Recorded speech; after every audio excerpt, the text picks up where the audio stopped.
Good morning. Welcome to the United States Sports Academy and our weekly sports talk program. Today with me, I have what we affectionately call the Killer Bees, Brett, Brandon, Ben, and Butler. Dr. Brett Sommermacher, our Chair of Sports Coaching, Dr. Brandon Spradley, our Chair of Sports Management, Ben Billman, one of our doctoral teaching assistants, and I'm Steve Butler, your host. What we're going to do today is kind of finally wrap up the wonderful Summer Olympics that just ended with the closing ceremonies on Sunday evening. And take kind of a little different twist on it. We'll talk a little bit about our favorite things and such, but overall, the final medal count was the United States 46 gold, 37 silver, 38 bronze for a total of 121. Great Britain had 27, 23, and 17 for a total of 67. China had 26, 18, 26 for 70, and Russia had 19, 18, 19 for a total of 56. I think one of the things that needs to be mentioned is pretty impressive that Russia was able to still finish fourth in the medals without any track and field athletes. Mm-hmm. That is true. You know, because they've always been one of the heaviest competitors for the United States in track and field. Mm-hmm. Other than sprints, obviously, it's been for the last four, and I think it's been the U.S. and Jamaica. Mm-hmm. But Russia's always been a real competitor in those Olympics. In track and field, and you know they probably would have. They may have passed China for third place if they were able to compete in track and field. I agree, and especially with the field events, Russia usually does a great job over the past couple of years with some of the horizontal and vertical jumps, as well as the throws. So I think they obviously would have done better, but it's unfortunate with the ban. Another thing that's interesting is the United States won 46 gold medals, and women won 27 of them. So if you had split the men and women, the women would have been tied for first in gold medals with 27, and the men would have been tied with Russia in third place with 19. Mm-hmm. That's kind of interesting. You know, Sports Illustrated before the games called this the year of the American women, and they kind of came through. Mm-hmm. And in the overall medals, the USA won 121. The women won 61 of those. 55 were won by the men, and 5 were won in mixed events, which included mixed doubles in tennis and equestrian. I knew mixed doubles in tennis, but I actually had to figure out, had to do some searching to find out what the other four were. So Brett, what is your lasting impression of the 2012 Rio Olympics? I don't think there's just one. I think you got to look at Phelps, Ledecky, Usain Bolt. The guy that placed third in the marathon from the United States, Galen Rupp. The final five. Yeah, you know, the final five in gymnastics. I mean, there's several images that I really, I can't just pin one of them down. That's fair. But yeah, I like the 4x100 and the sprints, and Usain Bolt proved that he's probably one of the best ever. And I agree with you. I mean, the two major athletes coming in was Usain Bolt of Jamaica and obviously Michael Phelps. And both of them should be their last Olympics according to them. And they came out on top. Phelps with an amazing career, and Usain Bolt completing the triple, winning the 100, 200, and 4x1 meter relays in 3 back-to-back Olympics. So that's just an amazing feat. So those are the two performances that really stick out. But I have to give credit to all of the women that competed for the United States. They did an excellent job. Katie Ledecky, Simone Biles, and the entire gymnastics squad. So kudos to the USA women's team. Well, I think something we need to ask, maybe something that we could talk about is that Title IX at work. Yeah. Mm-hmm. You know, I read an article this morning, as a matter of fact, that basically gave a lot of credit to Title IX because we were horrible in '72. If you, I think the women won 9 medals total, and the men won like 55 or something. I can't remember the exact numbers, but the American women were bad. And this article, you know, there's a lot of other things that went into it, but this article gave a lot of credit to Title IX. Of course, we would like to think that the United States Sports Academy was established in 1972. And actually, one of the reasons for the genesis of the school was a horrible performance in the 72 Olympics. So, what Latanya Sheffield, the assistant track and field coach, is an academy grad. So, our fingerprints are all over that success in the Olympics. Ben? I agree with Brett and Brandon that Usain Bolt and Michael Phelps were the standouts. Unfortunately, I think one of my takeaways is going to be the Ryan Lochte story. That was just bizarre from the very beginning. The stories were mixed. It's been found out now that he left out a lot of important details about that night. They had that surveillance video that showed what actually happened. It made Brazil look bad at first. Now it makes Ryan Lochte and the other swimmers look really bad. And I'm sure we haven't heard the end of that story yet. And that kind of stains the whole Olympics as far as moving forward to see what happens with that event. He's already lost 4 sponsorships. I read an article this morning that actually said both sides stretched the truth a great deal. The police and the swimmers. So, yeah, I'm sure you're right. We haven't heard the end of it. One of the sad things is that Ryan Lochte has 14 medals total. Yeah. And right now, 13 or 14. yeah, I think it's 14. But right now, if you ask anybody on the street about what do you know about Ryan Lochte, I think it's going to be this incident rather than the 14 medals. And you can make your argument he's the second greatest Olympic swimmer of all time. Especially how NBC covered it coming into the Olympics with Michael Phelps and Ryan Lochte and that friendly rivalry, and then having it end like that, because those that like to watch the Olympics are really zoned into watching those events. It kind of threw you off a little bit when NBC covered the Ryan Lochte story, and that was a big focus towards the end of the Olympics. So it kind of wavered our interest a little bit as far as the sport aspect. And Lochte was the epitome of sportsmanship during the actual events. And I guess maybe a lesson to be learned there is when your events are over, just go home. But yeah, I can understand the wanting to stay around for the. I thought the closing ceremony was really cool. I saw something on Sport go across the bottom on Sports Illustrated a couple of days ago, and Brandon and I talked about it yesterday. In his 9 gold medal finals, Usain Bolt ran a total of just under 2 minutes. So he spent less than 2 minutes on the track and won 9 gold medals. Now, he ran some semifinals and heats and stuff, but still, Brandon and I figured out he ran less than 6 minutes in his entire Olympic career on the track. As 9 gold medals. It's kind of, you don't really think about it until you see that, and you think about, yeah, that's right. 20 seconds for just under 20 for the 200, just under 10 for the 100. Doesn't add up to a whole bunch of time. Yeah. For me, we could have come in here this morning, said, "Good morning, Usain Bolt, Michael Phelps, have a great day," and been done with it. And I think oftentimes, you remember, I don't remember which Olympics it was, maybe 16 or 20 years ago. There was Dan and Dave, the 2 great U.S. decathletes, Dan O'Brien and Dave Johnson, I think. I can't remember. Anyway, there was this build up. They had commercials. I remember one commercial. They were talking about what they were going to do to get ready, and one of them at the end says, "And what exactly does that appendix thing do?" and then Dan didn't make the team. He zeroed in the pole vault and didn't even make the team. So my point is, oftentimes when you have this big hype leading up to events, the athletes don't meet the expectations. I think Phelps and Bolt far exceeded the expectations. Last week on this show, I said that my hope was that when Bolt got the baton in the 4x100, he'd be a couple meters behind. In retrospect, I think it was perfect the way it ended, because when he got the baton, Japan, Jamaica, United States were exactly even. 3 of them across the track, and then it was over. He was gone.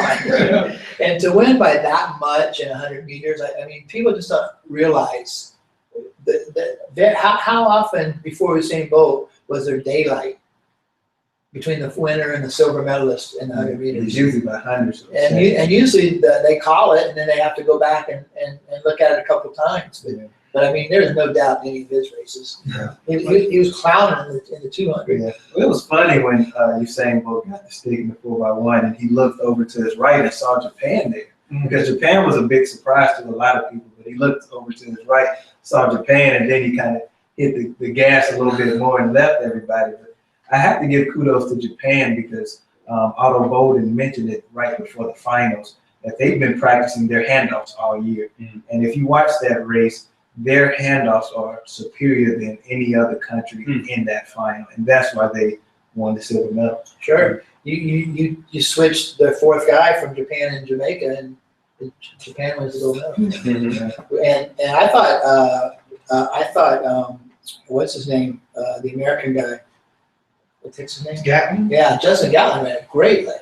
He ran stride for stride with Johan Blake down the backstretch, and of course the U.S. ended up getting disqualified. I think one of the things that the relay teams try to do, if you try to give the baton to your fastest guy as early as possible and have him hold on to it as late as possible. Yeah. So he actually runs maybe a few more meters, but they just gave it to him a little bit too A early. little bit too early, yeah. Yeah, for me, it was the same for me. Bolt and Phelps, I think they more than lived up to the expectations and far exceeded. I think we all thought Michael Phelps would have a good Olympics, but I don't think we expected 5 golds and a silver. Mhm. Did our men's basketball team live up to? They got the job done. They got the job Yes, done. yes and no. You know, they looked great in the final. No, And when it comes right down to it, talent's gonna win out, no matter how poor the coaching is. And it's Kevin Durant just took over in the championship game, and it's And his teammates recognized that. yeah. And I think Ben would attest to this. The second team that came in, they really stepped up on the defensive side. I think that was really the big difference. Would you agree, Ben? Yeah, with Kyle Lowry, DeMar DeRozan, Paul George, those guys coming off the bench. Boogie Cousins. Boogie Cousins. Randy Patrick on the nightly news the other Sunday night after the gold medal game said he thinks, he's not sure, you have to do a little research, but he thinks DeMarcus Cousins is the first Mobile High. He went to LaFleur, right? Yes. The first graduate from Mobile High School to win a gold medal in the Olympics. Amazing. And right here in Mobile, Alabama. But that was one of the experts on ESPN before the Olympics said that they were talking about all the 3-point shooting, but he thought the big difference was going to be DeAndre Jordan and DeMarcus Cousins. 'Cause nobody else had anybody to match up with them, and they both played great. Mhm. They both played great. One of the other things we took a look at this week was medal winners by U.S. college, and there's a top 10. They had them all listed all the way down to one medal, but I just put the top 10 here. Stanford was number 1 with 27 medalists. Cal was second with 22. USC had 21. Florida and Texas both had 13. Georgia had 10. UCLA had 9. Indiana and Penn State had 8. And UConn had 6. And interestingly enough, on the 6 of UConn, 5 of them were Sue Bird, Tina Charles, Maya Moore, Brianna Stewart, and Diana Taurasi. And That's unfair. I think that That shouldn't count. any of the 5 people sitting in this room right now, Sarah behind the camera and the 4 of us, could coach those 5 ladies and win some games. Yeah. Yeah. Because it's basically a starting lineup. Yeah. You got your center, your power forward. You can move Diana Taurasi to the small forward. If I was coaching that team, I'd just tell Diana Taurasi, hey, tell them where to go, get them going, let's do it. Yeah. When And that's pretty much what Gino does. Yeah. they were interviewing Kareem Abdul-Jabbar one time, and they won a world championship in Milwaukee, and Larry Costello was their coach, and he had a reputation about being a really good coach.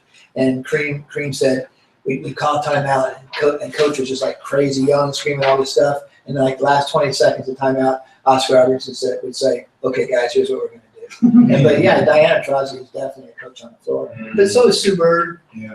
Yeah. I mean, he taught them all that and coached them up on all that in the 4 years he had them, but where they've taken that beyond Yeah. UConn is Where does Diana Taurasi rank in the pantheon of basketball? I think that was her last Olympics. Three national championships. I think 3 WNBA championships, 4 Olympic gold medals. Yeah. And she's had highest the upgrade. paid female athlete. She had quite possibly the greatest job in the history of the Yeah. world. Sure. The Russian team paid her $1.5 million not to play in the WNBA. Mhm. Pretty good. That's a Yeah. pretty good job. Yeah, I take it. $1.5 million not to play. Yeah. So some other ones, we just wrote down the names here of the people we heard of. how good is Stanford going to be in women's swimming for the next couple of years with both Katie Ledecky and Simone Manuel? Not very good. Yeah. Katie Ledecky could probably win the 4x100 by herself. She'll- Kerry Walsh could probably come back to school and win the beach volleyball Yeah. championship. Simone Manuel made some history. Cal has Nathan Adrian, Ryan Murphy, Dana Vollmer, Anthony Irvin, Missy Franklin, all swimmers, and also Carly Lloyd, the soccer star, went to Cal. Missy Franklin may have been the biggest disappointment of these games. You know, because in the preview issue of Sports Illustrated, when they previewed swimming, the picture was Katie Ledecky and Missy Franklin. They called the Golden Girls, and I think she only ended up winning one medal, and that was in the relay. Yeah. But she's young. She'll be fine. USC had Katinka Hosu, who set 2 world records for, I believe, Hungary. Mhm. I think it's Hungary. So, and Andre DeGrasse, who was a sprinter from Canada. So not all of these. Is it fair to count them into those schools if they're not from the U.S.? Yeah. Alabama. And Durant? He was there a year. Yeah, I mean, they still recruited us. I'm It's interesting just playing. with Yeah. USC, Allison Felix, because she didn't compete for USC.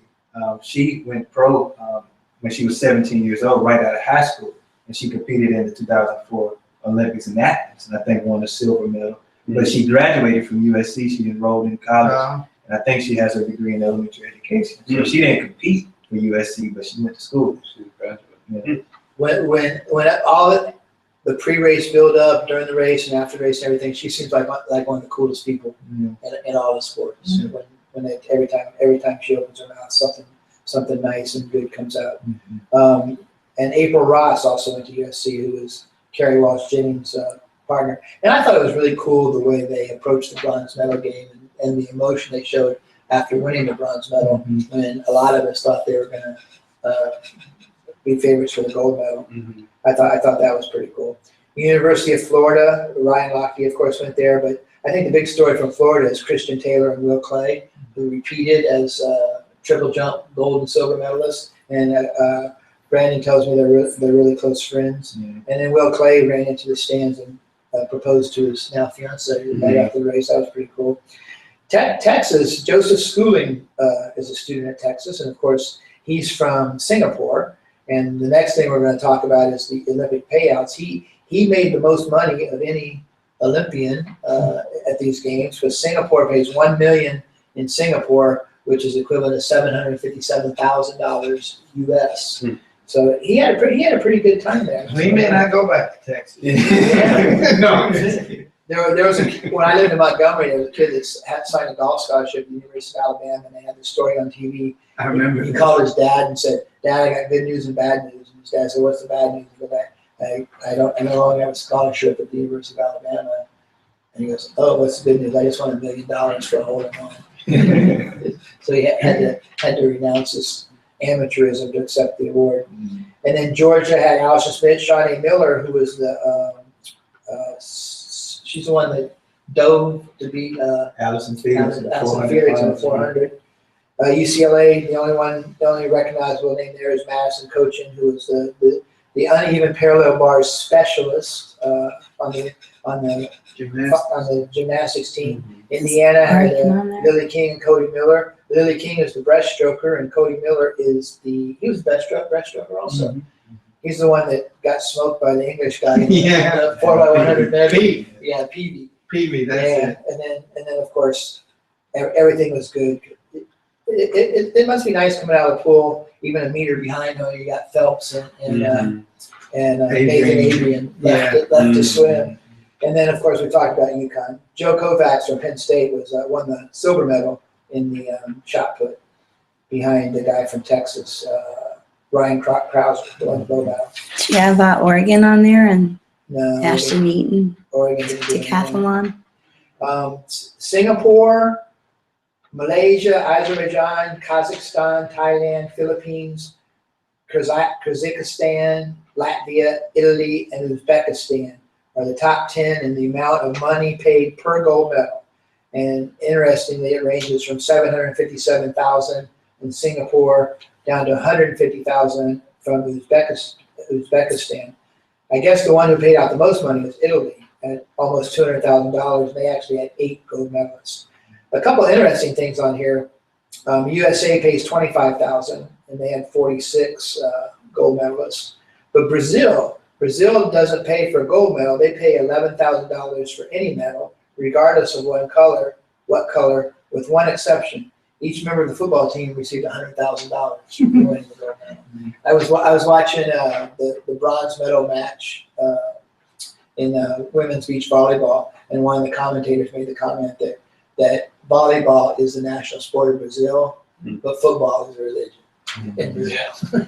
So that's kind of, and the other interesting factor is that the Great Britain, who finished second overall in gold medals, pays a grand total of 0. So, one of the things I think everybody worried about before the Olympics was the safety of the athletes. I didn't hear about anybody getting sick from the water. I didn't hear about anybody getting the Zika virus. There was a couple of minor security type things, but that's to be expected in any type of big city. And I think we talked about it in our Olympic preview show. We talked about how everybody always seems to be worried, but somehow they always seem to pull it off. Mhm. And I think behind the scenes, I think NBC kind of brings in some stuff with them that helps the process. Well, this is going to wrap up our Olympic coverage for 2016. We probably won't have as extensive as coverage of the 2018 Winter Olympics from Beijing, because I don't know a whole bunch about curling and figure skating, those kind of things. But we'll give it a shot. Next week, not this weekend, but next weekend, there's some awesome college football games. Probably the best first week of college football I can ever remember. We've got Alabama, USC, Auburn, Clemson, Notre Dame, Texas, Ole Miss, Florida State. I'm missing one. LSU at Lambeau Field against Wisconsin. Yeah. There's just a bunch of, and then a couple weeks after that, we have Oklahoma, Ohio State. So some great college football games. We have our own top 25 here at the Sports Academy. We voted on it. We voted on it this week, and we'll reveal that. We'll reveal that next week so that you folks can throw away your AP top 25 and your coach's top 25 and get the real information from the people who know. But we hope everybody enjoyed the Olympics. We hope you enjoyed our coverage for the last 4 weeks of the Olympics. We had a lot of fun doing this. I think the Olympics exceeded everybody's expectations. And as they say here in Alabama, it's football season. Roll Tide. War Eagle. Everybody have a great week, and we'll see you next Wednesday at 11:30 a.m. Central Time.